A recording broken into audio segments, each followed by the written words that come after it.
안녕하세요. 회오름교회 김성강 목사입니다. 사순절 말씀 묵상 시간입니다. 지금 사순절 기간이 지나고 있는데요. 이번 주일이 돌아온 주일이 사순절 네 번째 주일이 되겠습니다. 사순절 기간 잘 보내고 계시죠? 무엇보다도 가장 중요한 것은 주님의 고난, 십자가의 고난, 십자가에서 죽으심, 이런 것들이 매우 중요하지 않겠습니까? 또 예수님의 순환은 누구를 위한 순환인가? 왜 주님은 십자가를 져야 했던가?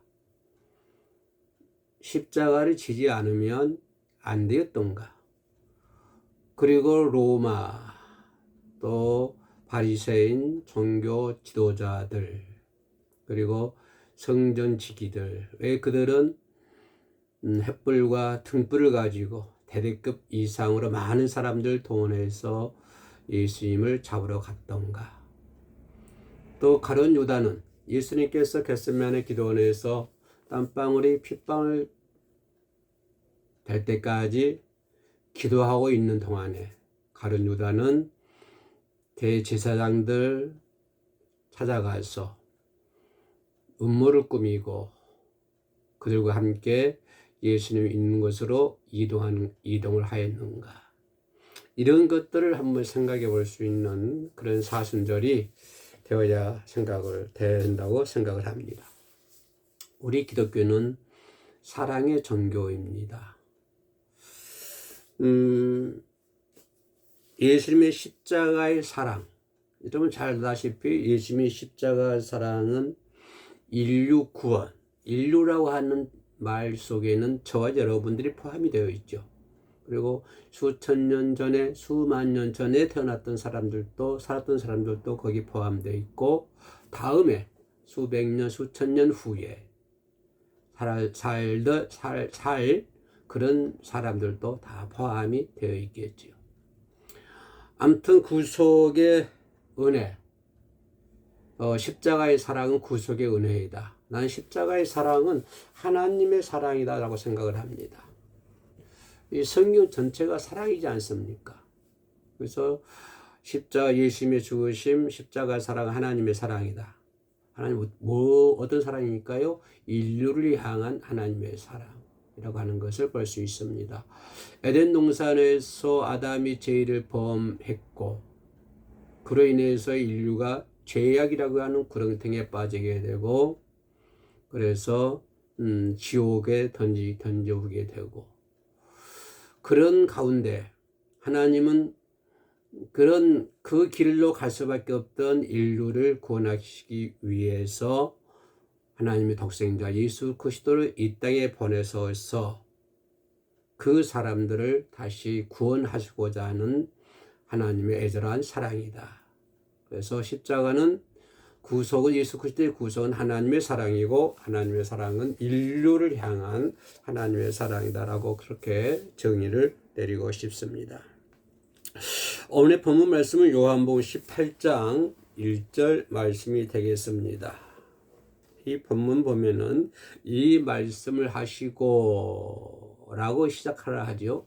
그러면 이 말씀을 하시고 라고 하는 말은 전에 어떤 말이 있었다고 하는 것입니다. 어떤 얘기가 있었다고 하는 것입니다. 그래서 예수님께서 이 말씀을 하시고, 그래서 요한복음 18장 1절에서는 전에 17장에 있는 말씀을 이제 이어가는 것이죠. 17장에서 이 말씀을 하시고 라고 시작하는 것을 볼 수 있습니다. 그러면 이 말씀이 무슨 말씀이냐 하면 요한복음 17장에 보면 뭐가 나와 있냐면은 예수 그리스도의 설교, 고별 설교입니다.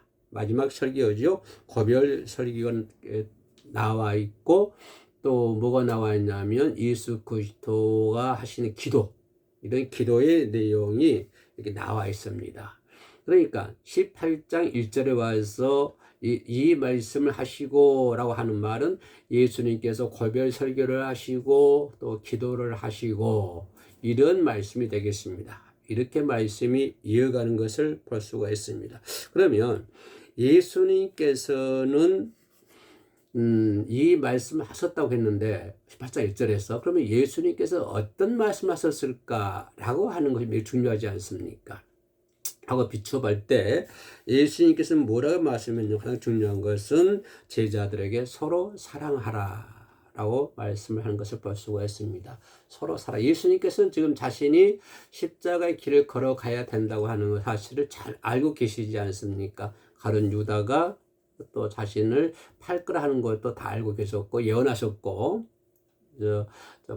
만찬상에서 그런 걸 잘 알고 있었기 때문에 이제 마지막으로 고별 설교하면서 또 기도를 하면서 예수님께서 나는 이제 가야 되는다. 그러면 이 세상은 이제 제자들이 남아있겠죠. 제자들이 예수님에 대한 말씀을 선포해야 되고, 복음을 전도해야 되고, 예수님이 하신 일들을 제자들이 이제 이어받아서 그 일을 해야 되는데, 가장 핵심적인 것이 뭐냐면, 예수님께서 말씀하신 서로 사랑하라고 하는 것입니다.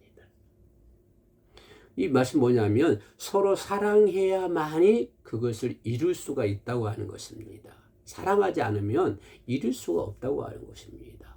우리는 이것을 믿음 전반에, 신앙생활 전반에서 그렇습니다. 교회에는 사랑이 있어야 되고요. 서로 사랑해야 되고, 만약에 교회 안에서 서로 사랑하지 않는다고 한다면 그 교회는 이어나갈 수가 없는 것입니다. 그래서 중요한 것은 서로 사랑하라고 하는 것입니다.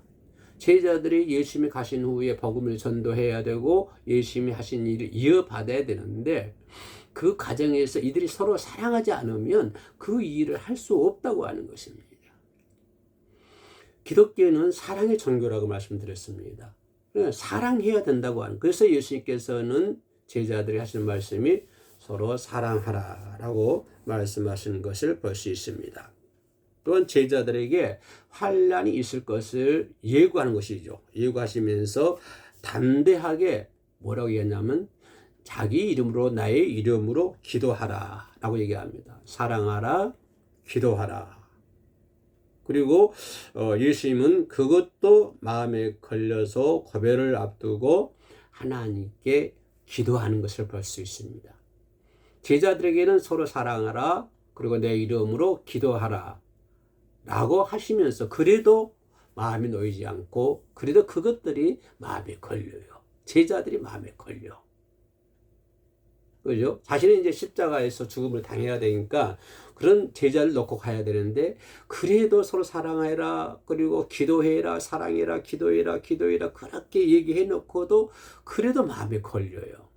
그래서 예수님은 아버지께 기도를 합니다. 하나님께 기도를 해요. 또 무슨 기도를 하냐면 하나님께 기도하기를 제자들이 하나 되기를 원합니다 라고 합니다. 하나 되기를 원한다. 하나가 돼야 되잖아요. 우리 성도들은 하나가 돼야 되잖아요. 무엇을 위해서 하나가 돼야 됩니까? 세상을 쟁취하기 위해서 하나가 돼야 됩니까? 뭐 돈을 벌기 위해서 하나가 돼야 됩니까? 그렇지 않아요. 서로 사랑하기 위해서 하나가 돼야 된다고 하는 것입니다. 복음을 전하기 위해서 하나가 돼야 되고 복음화 되기 위해서 하나가 돼야 되고 교회가 성장하기 위해서 하나가, 여기서 교회가 성장된다고 하는 것은 어떤 육신적인 그런 안목이 아니라 뭡니까? 교회가 성장해야만이 복음이 전달될 수 있고 만민이 기도할 수 있고 또 구원의 역사라 구원의 사역을 할 수 있는 것 아닙니까? 그래서 예수님은 베드로를 통해서 이 지상에다 하나님의 교회를 세우지 않습니까? 그러면 베드로를 통해서 세우신 그 교회가 성장해 나가야 되지 않습니까? 그래야 교회로서의 사명을 감당할 수가 있는 것이죠. 그러기 위해서는 교회가 뭐 해야 된다? 사랑해야 된다. 그리고 예수님은 아버지께 기도하기를 하나가 되기를 원합니다. 하나가 돼야만이 뭐든지 이룰 수가 있는, 큰 교회든지 작은 교회든지 가정이든지 어떤 단체든지 하나가 되지 않으면 우리는 그거는 분열이 될 수밖에 없는 것입니다. 하나님, 그래서 예수님은 하나님께 기도하기를 이 제자들이 하나가 되기를 원합니다. 그러면 그 작은 면으로 보면은 제자들 얘기할 수 있지만 넓게 보면은 예수 믿는 모든 사람들 얘기합니다. 모든 크리스찬들이 얘기해요. 모든 하늘의 백성들이 얘기해요. 모든 백성들이 하나가 되기 원합니다.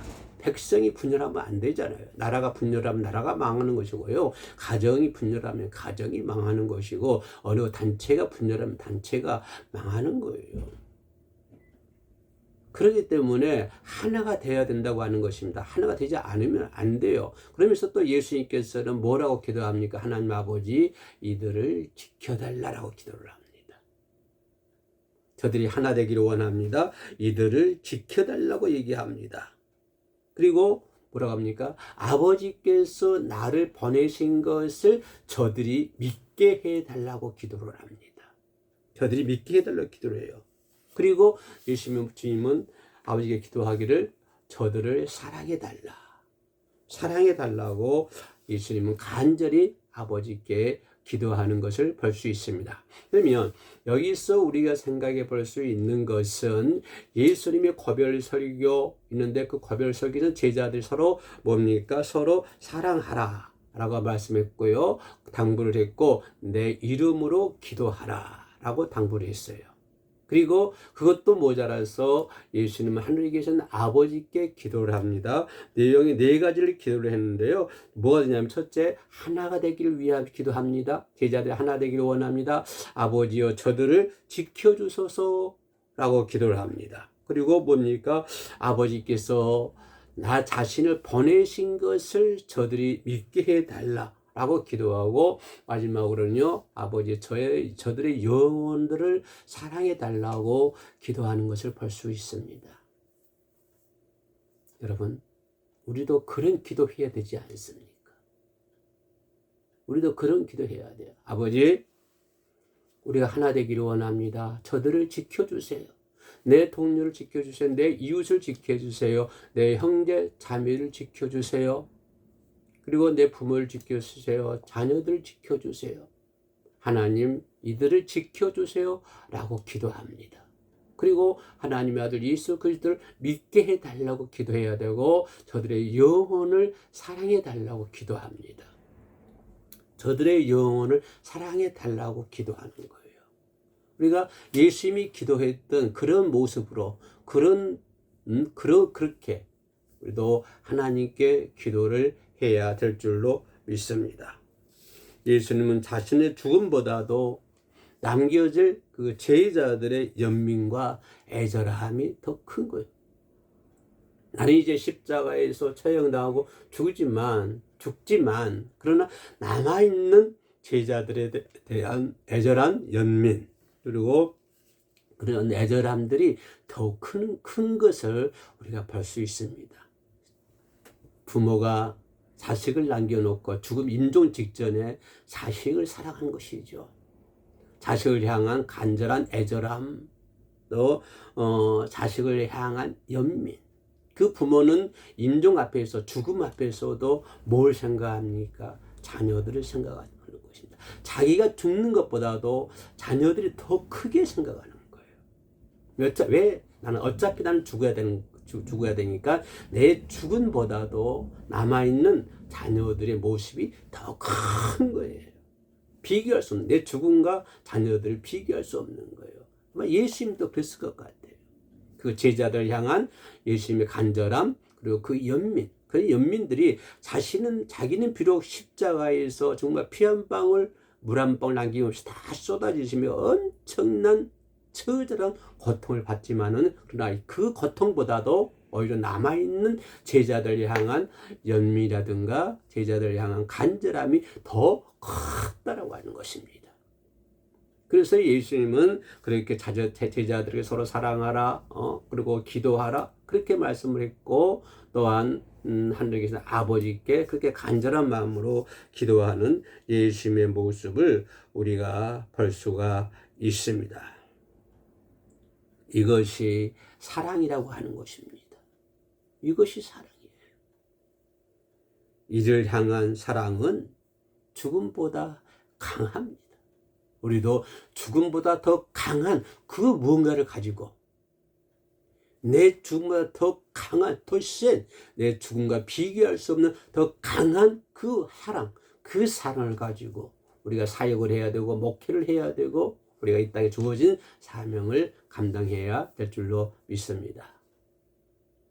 자손들 아름다운 그리고 복된 그리고 경이로운 자손들을 보내시기를 주의 이름으로 소망합니다. 샬롬.